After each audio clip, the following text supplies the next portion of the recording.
So today we'll be talking on simple and compound interest. Now let's first talk about some of the more important terms that we should be acquainted with in order to tackle this chapter of simple and compound interest. So the first term that we'll be talking about is principal or capital. In some cases, this can also be called the sum of money. So this term essentially signifies the amount of money that is either given or taken as a loan or is deposited in a certain account or organization. So when we take loans, we take a particular amount of money in return or in promise of giving interests or any such mortgages or collateral deposits. So when we take the amount, that amount that we take as loan is called the principal or capital. Again, if we deposit amounts at the bank in return for interests, then that amount is also called the principal or capital. When we deposit an amount, the time period of the deposition or the time period of the loan is called the relevant time that we will consider in our future sums. The interest is the amount that is paid by debtors or creditors for enjoying the right to the sum of money. So when we are taking an amount of loan, we are essentially enjoying the right to the sum of money. So we need to pay something extra to the person who is giving us the loan. In that case, we are the debtors, that is the party who are taking loans, and we pay a certain amount of interest to the creditors who are the party giving loans. These debtors and creditors can also be taken as the debtors will be the organization that accepts deposits and the creditors will then be the party that makes deposits. So when we are taking loans, we are debtors and the people who are giving us loans are creditors.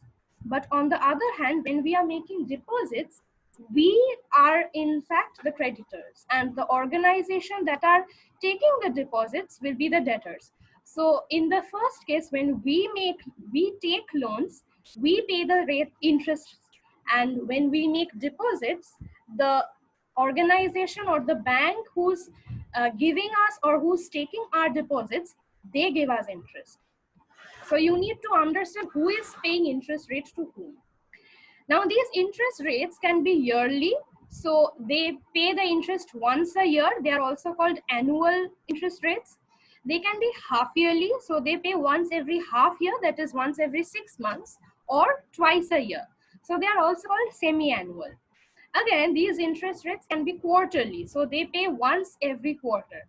Now, I need not mention that a year is 12 months, so every quarter will have 3 months.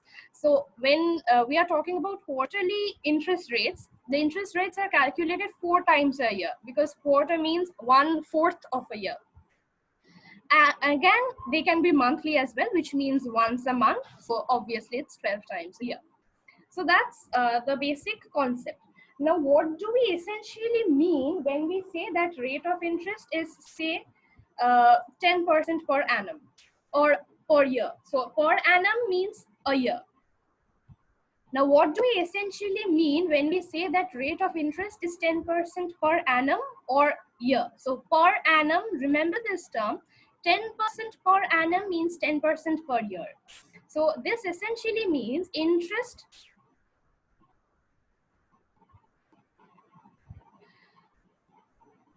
So this essentially means interest on rupees 100 for 1 year is rupees 10. That is, if we, let's say we take a loan of rupees 100, then every year, since it says per annum, every year the interest accrued on the principal amount of rupees 100 will be rupees 10.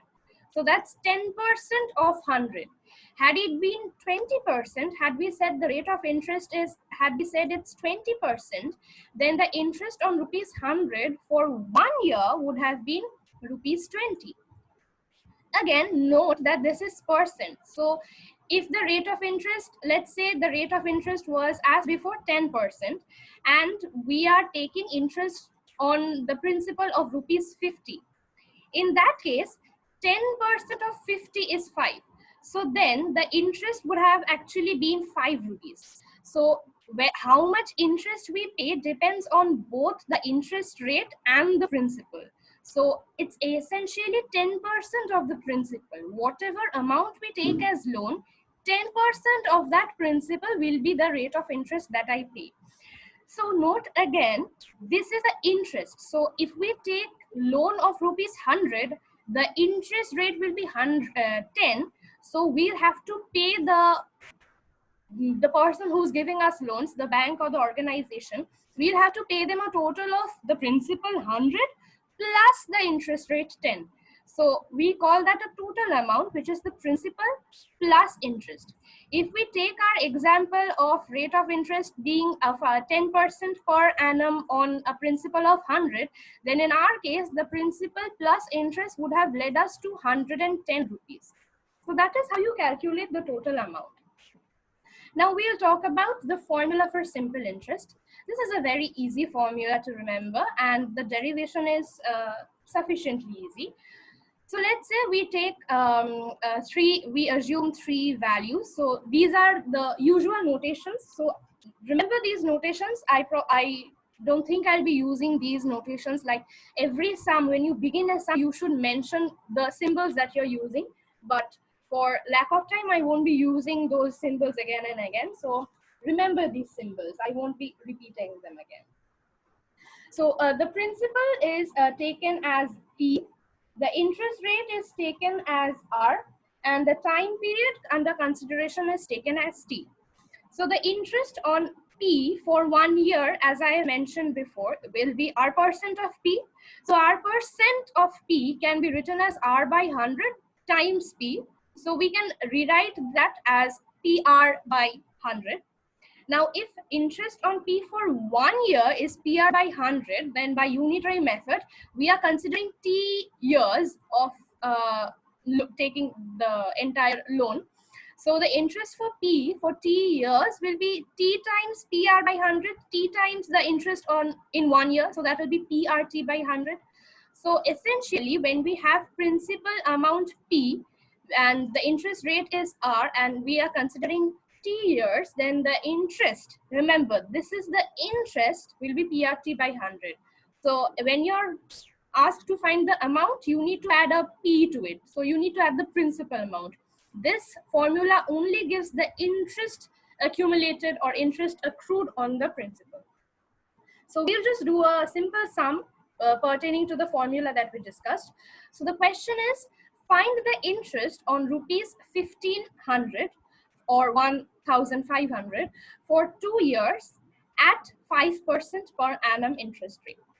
So we just find out the numbers that are given to us. So find the interest on rupees 1500. So essentially this is my P as I have written here for 2 years. So this is my time period as I have written T equals to, and 5% per annum. Again, remember per annum means per year. So we have an interest rate of 5% per year. So simple interest, as we discussed before, will be P R T by 100. So we have replaced P with 1500. We have replaced, okay, I wrote it as P. Yeah, R is 5. So P R T. So we have replaced P with 1500. We have replaced R with 5. And we have replaced T with 2. So we get PRT by 100. So if we cancel out zeros, we get 15 into 5 into 2. So that's 15 into 10. So that's 150.